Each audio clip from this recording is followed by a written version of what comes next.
Good evening and many thanks for joining us. This the 25th day of May, the year 2026. Indeed, it is a day that we have much and more lined up for you.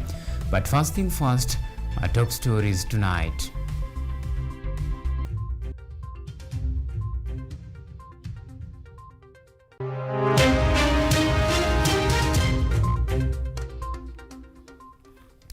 Tonight, reach out if you need help. Uhuru tells government to stop politics of blame game and instead ask for help to solve problems ailing Kenyans. The hunting mission. Ruto mounts aggressive campaign to consolidate his support in Coast region ahead of 2027 general elections.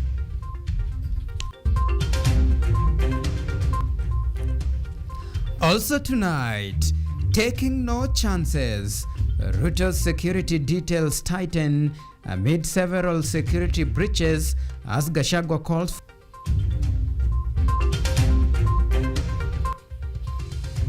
Plus, the raging fire. Investors in Malindi town left counting losses as properties worth millions of shillings.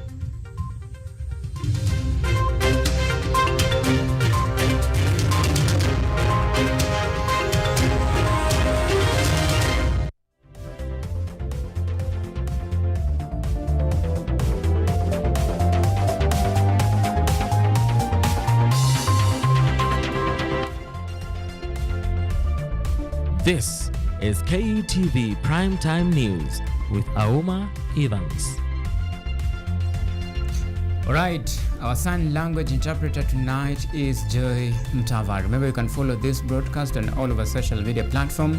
We are coming to you live on YouTube at KUTV News Live. You can tweet us on X at KUTV_Kenya at Auma Evans. The hashtag to use Primetime News. So tonight we begin with the latest. Now, former President Uhuru Kenyatta has broke his silence and responded to leaders hurling insult at him, urging them to promote policies instead of dividing Kenyans through reckless statements. The visibly angered former president criticized the Kenya Kwanza leadership, accusing it of allowing leaders to use inappropriate language against Kenyans. Edward Nyamu opens our bulletin tonight with a report. Na nataka niseme hivi kwa sababu mimi hii siasa ni ukweli. During a meeting of Jubilee delegates and party leaders, politics surrounding insults directed at former President Uhuru Kenyatta dominated discussions, with Kenyatta distancing himself from such politics, urging Kenyans not to be misled by leaders lacking integrity. Kuona wengine wakianza siasa ya mgawanyiko na wana haya, wakiongea haya, wanaongea haya mbele ya wakubwa wa nchi, na wanasimama na wanaongea mambo ya kuchochea, mambo ya kulete vita, mambo ya kugonganisha Wakenya, na hakuna mtu ambaye anasimama hapo kusema msiongee vile mnaongea. Wanaruhusiwa tu waongee yale ambao wanasema. The political storm followed remarks made by UDA Secretary General Hassan Omar, who allegedly insulted the fourth president in the Mount Kenya community. According to Kenyatta, such remarks, if not stopped, could fuel unrest after the elections. Ya mwisho tuliyaona mwaka wa 2007. Tusifikiria kwamba hiyo mambo ilianza hapo. Ilianza kwa maneno kama haya ambao watu wanaongea. Na waomba viongozi wa serikali, naomba viongozi wa usalama wa nchi hii yetu ya Kenya, kama kwa ukweli mnapenda nchi yetu, msiruhusu mambo haya yaendelee. Mukitaka wema na amani ya nchi, viongozi wauze sera. Uza sera. Na mimi nawauliza hata nyinyi kama wana Jubilee, tuuze sera. The former president also insisted that had Kenyans listened to him, the country will not be in its current situation. He urged citizens to correct what he termed as mistakes of electing the hustler government, which he said has forgotten the ordinary Kenyan and is now deeply entrenched in blame games and divisive politics. Imewaletea nini? Imewaletea nini?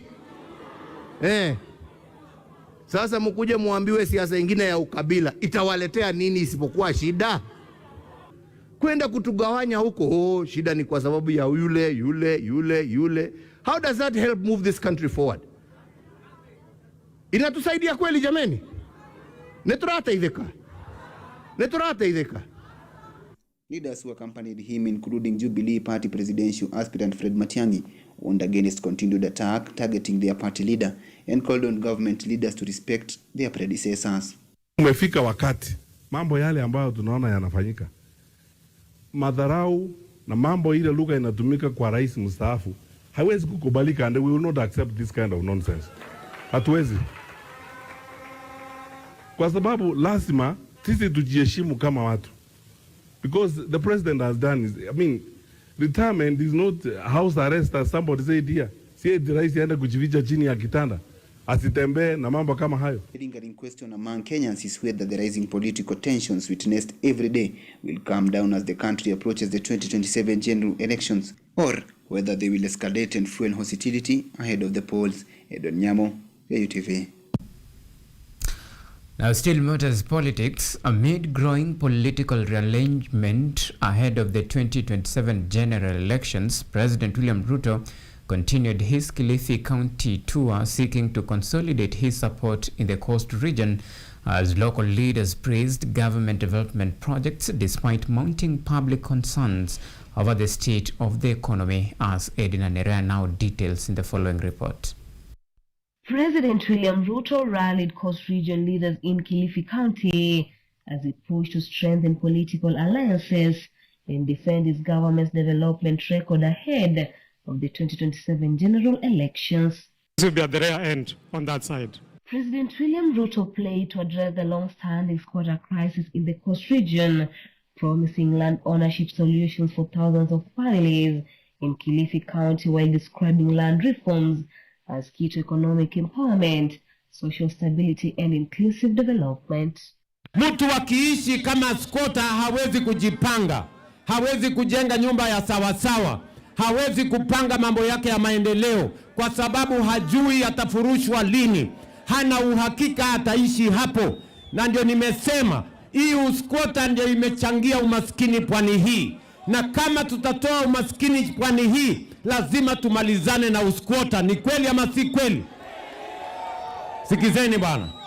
He also promised support for the blue economy and fishing sector in Kilifi County, including improved water access and empowerment programs for coastal communities. Nimewaambia wanajeshi, tutumie wanajeshi wakuje walete hiyo maji ndani ya miezi 4. Nataka mkunywe maji hapa, tuachane na mambo hiyo matatizo ya maji.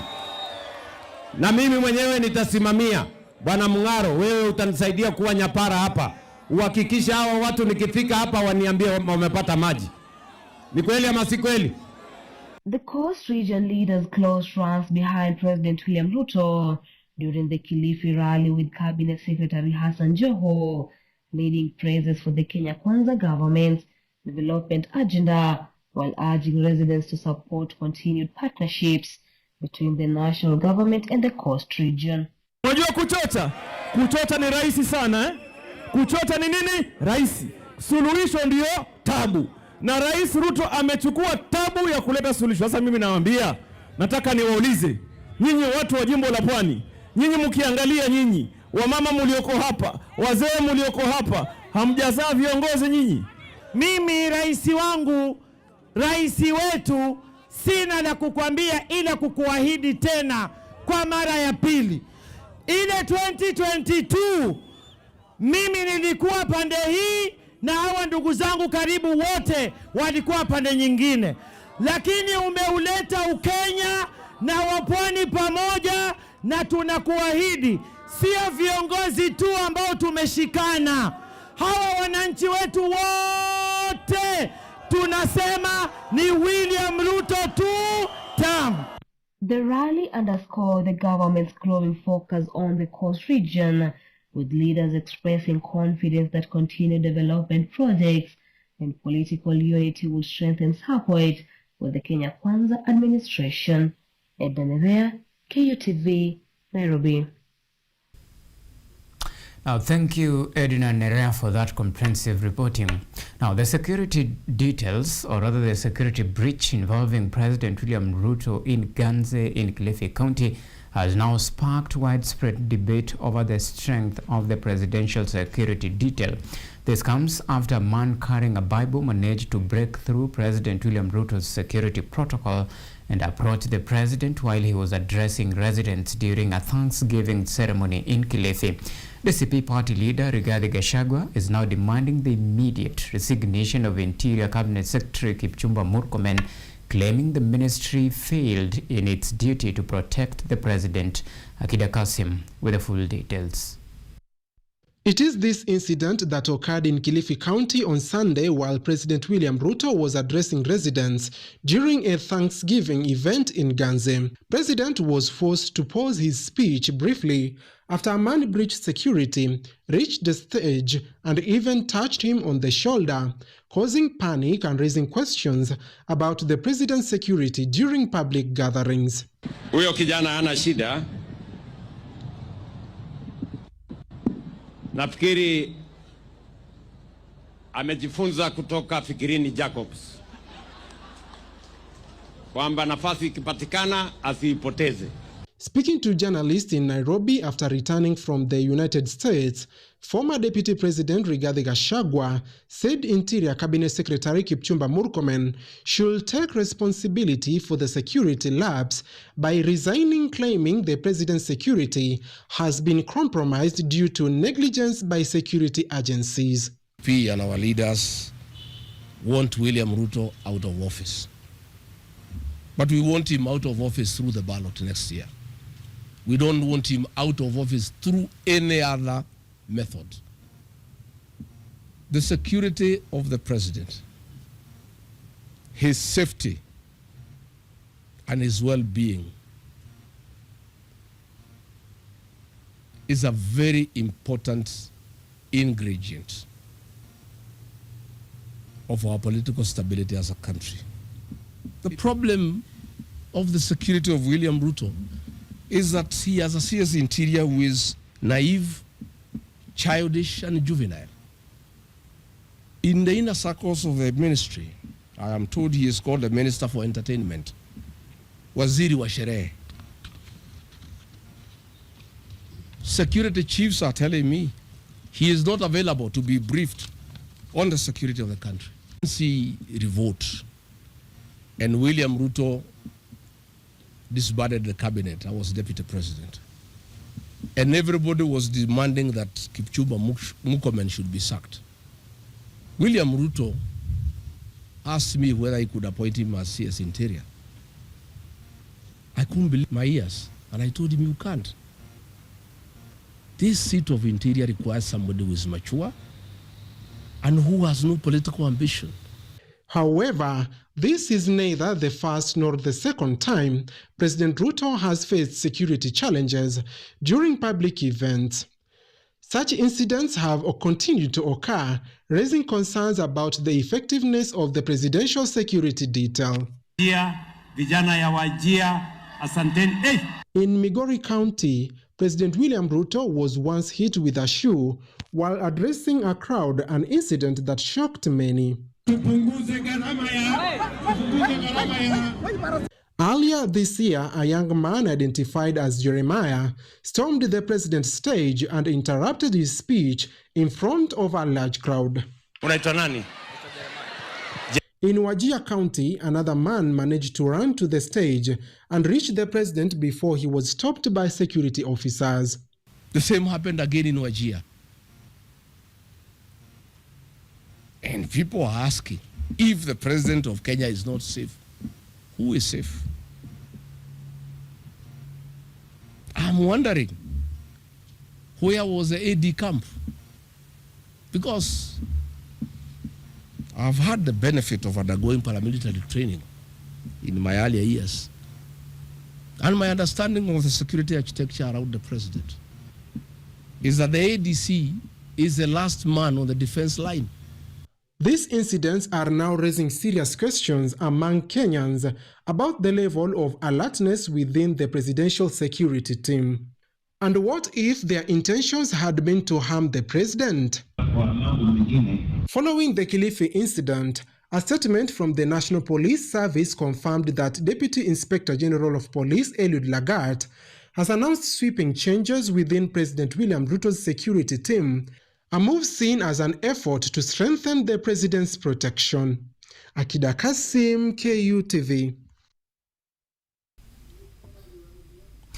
Our former Deputy President Rigathi Gachagua has initiated major changes within the Democracy for Citizens Party following a resolution by the party's National Executive Council. The NEC has proposed Nyandarua Senator John Methu as the Secretary General designate to assist current Secretary General Hezron Obaga, who has now been moved to the position of Party Executive Director. Surrounding the senators having been elected on a UDA ticket to the Senate. We sincerely thank the great people of Emurua Dikil for their faith and support. Now, Deputy President Kithure Kindiki has sharply criticized leaders within the Kenya Kwanza government, urging them to act responsibly in their public statements. Kindiki condemned remarks suggesting that the UDA party has a scheme to manipulate the upcoming 2027 elections through electoral malpractice. Kindiki has assured Kenyans that the government will ensure that there will be no rigging in 2027 elections.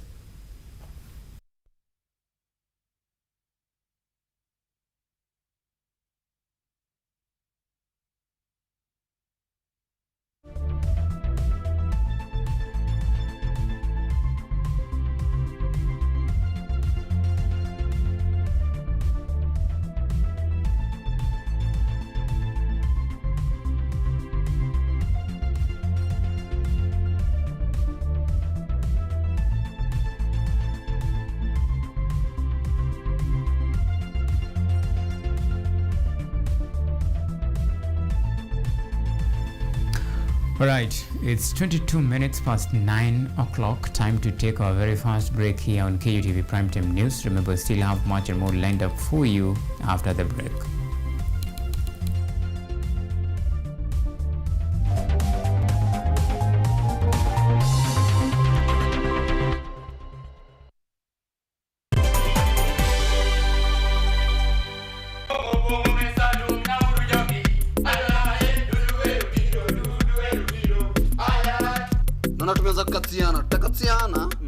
So be it. We were never friends in the first place. Naona tumeenda mbali sana. Moyo na mtoto wa Dr. Lumumba akikuja huku Sayuni. You're joking, right? I love the way you are talking to the Pandora's box. So now you have share. So now he has share.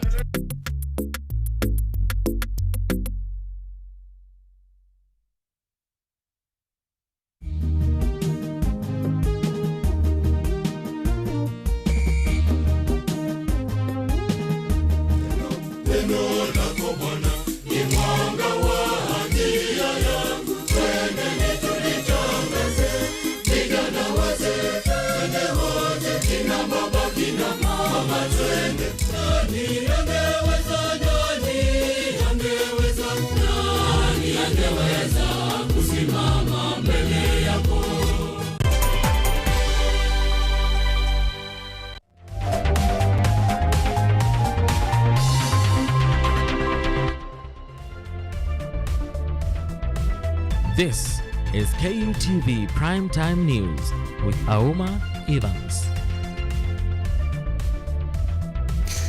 Right, welcome back and thank you for keeping it KUTV Primetime News. Now, various leaders have condemned the rising cases of political intolerance in the country following the death of Rachel Wandeto, who died while receiving treatment at the Kenyatta National Hospital after allegedly being attacked by unknown people. The leaders have urged Kenyans to promote peace, unity, and avoid political violence. Speaking in Kirinyaga County, Kiambu Women Representative Anne Wamuratha said that every Kenyan has a constitutional right to support any leader or political party of their choice without threats or fear. Ya kwamba we condemn strongly wale watu ambao waliua Rachel Wandeto, na tunasema tukiwa hapa Kirinyaga ya kwamba Mungu aliye mbinguni awaone na alipishie baba yake na mume wake na watoto wake kisasi kwa kile ambacho wamefanya. Kuua mama aliye na watoto wadogo just because of political intolerance. It is the high time as Kenyans we change this attitude and allow everybody to be who they are. Whether you are one term, you are two term, you are quarter term or no term. The Kiambu women representative described Wandeto's death as tragic and politically motivated. She emphasized that the country cannot tolerate violence fueled by political differences. The leader also warned against divisive politics in remarks that appeared to target former Deputy President Rigathi Gachagua, urging residents of the Mount Kenya region to maintain the area's reputation for peace and unity. Is very keen that no one should get to that route. Simulikuwa hapa wakati Rigathi Gachagua alishikwa na Matiang'i. Leo hii wanaitana namna gani? Si wanaitana brother. Sasa wewe ukuje hapa upige mtu mwingine na wale wengine wanaenda kuonana. Hiyo ni jambo la busara. Hiyo ni jambo la busara. Na muangalie historia. Sisi wananchi ndio tunakuja kuumia, lakini viongozi hawezi kuamua. Hawezi kuumia. Leo hii tunapigana kwa sababu ya kiongozi, kesho muone wamepigana picha pale wamekula na wanacheka. Kirinyaga Central Member of Parliament Gashoki Gitari, who led a delegation that delivered President William Ruto's message of condolence, said political parties are temporary, but leaders are remembered for their service to the people. Welcome to come swiftly and arrest the killers of Rachel Muthoni. Na tuambie polisi hivi, na tuko na wao hapa nimewaona. Aki, hii sio hiyo story ya kusema we will not leave any stone unturned. I'm following up this case until I see people have been arrested and taken to court at jail. Mimi I will not arrest. I will do that with this team. Hiyo kazi tutafanya, hata nitawashika tuende kwa Mulkomen. UDA Kiambu senatorial aspirant Calvin Jenga condemned political violence, saying no Kenyan should lose their life because of political differences. He said President Ruto's government is committed to ensuring every Kenyan enjoys the freedom to associate and make political choices without fear of harassment or attack. No one should be subjected to any torture, brutality, attack because of affiliation, association, and stand, either political, either domestic, or harehole mudwari. And what has happened to our sister, the government of William Ruto, is very keen that no one should get to that route. Following the death of Rachel Wandeto, various politicians have strongly condemned the deteriorating security situation and the denial of citizens' freedom to choose and support a political party of their choice. Now, marginalized communities in the country have been urged to continue maintaining unity in order to benefit from various government resources and services after years of neglect, while emphasizing that unity is key to achieving their development. Listen in. Cabinet Secretary for Tourism and Wildlife Rebecca Miano spoke in Muruti Town in Laikipia County during a festival for minority communities.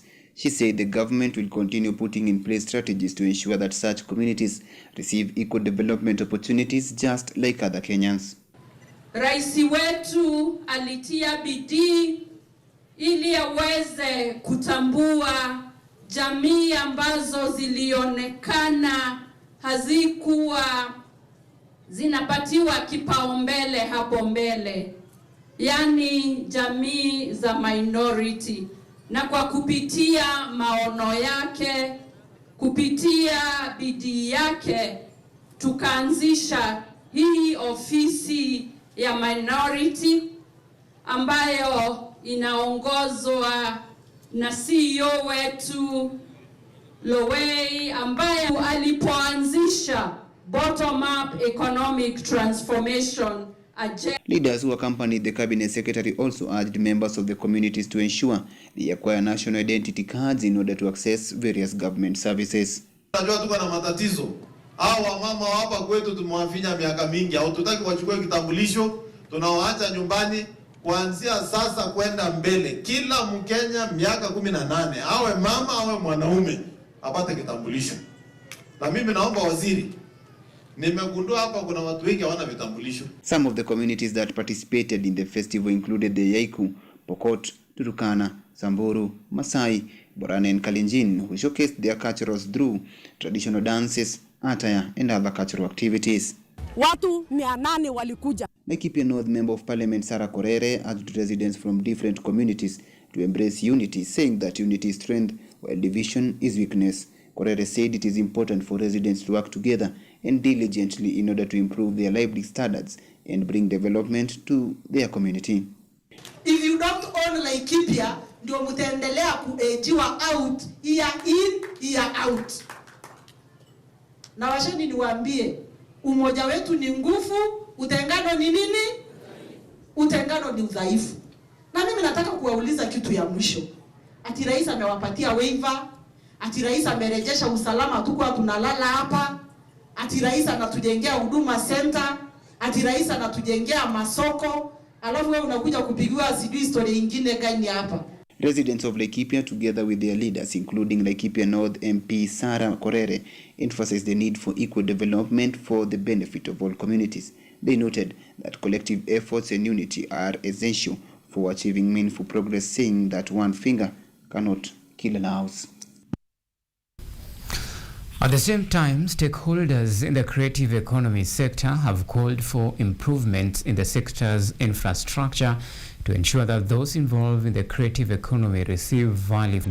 As many Kenyans have become accustomed to entertainment from online content creators, these creatives have been compelled to produce not only entertaining shows, but also high quality and professional content. Yet, even with the higher cost of production, content creators go home empty-handed, even with a high social media following. I think there's a lot of work when it comes to teaching, when it comes to making the young creators understand what brands are looking for. Because, yeah, 1 million followers is good, but 1 million followers without understanding how to position it is nothing. The stakeholders are now calling for content creators to undergo proper training on how to transform their content creation to businesses. How do we then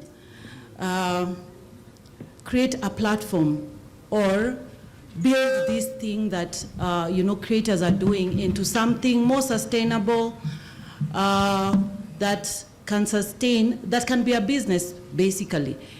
Hassan Lewa, Kutv. Now, a major fire broke out and destroyed more than 12 luxury tourist villas along Casino Beach in Malindi that has left property owners and workers counting losses worth millions of shillings. Residents said the fire started at dawn after garbage was burned in an alleged grab plot where near the ocean, with strong wind rapidly spreading the flames. Residents blame the Malindi Fire Brigade for arriving late and lacking water to fight the fire. The affected workers now fear losing income while calling for stern action against those responsible for causing the incident. Nalipofika asubuhi nikasikia huo moto unawaka huko chini na nikaenda kuangalia. Kidogo kama masaa mawili hivi nikaona watu wanatoroka mbio. Kidogo moto ukawa umeshika kabisa huko chini. Nikapigiwa simu na kijana mwingine anafanya hapa, kanambia Brenda, njoo mbio, nyumba inachomeka. Ikabidi nitoke mbio naja hapa. Nikifika hapa napata nyumba inachomeka, mpaka sasa bado inachomeka.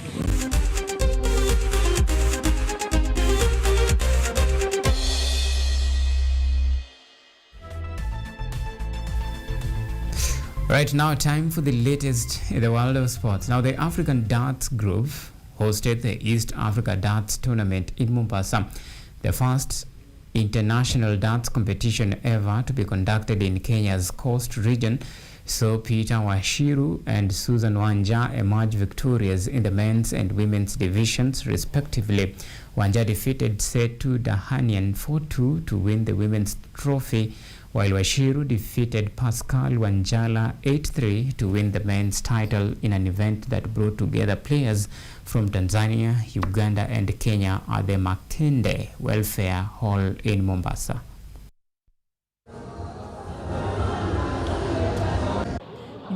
Nimecheza hii mchezo kutoka 1993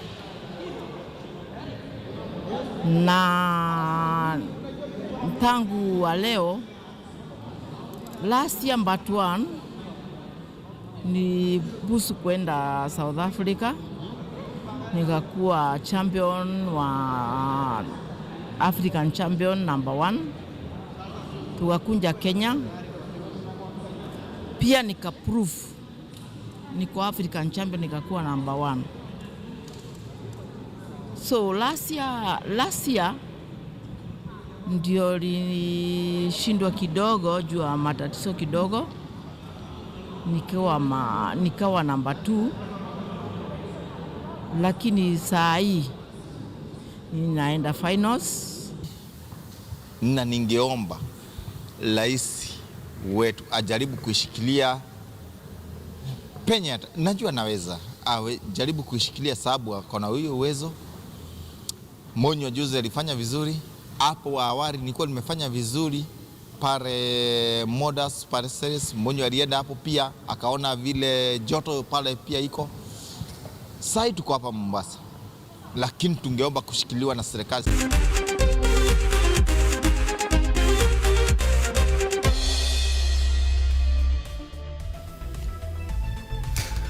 All right, that's a wrap.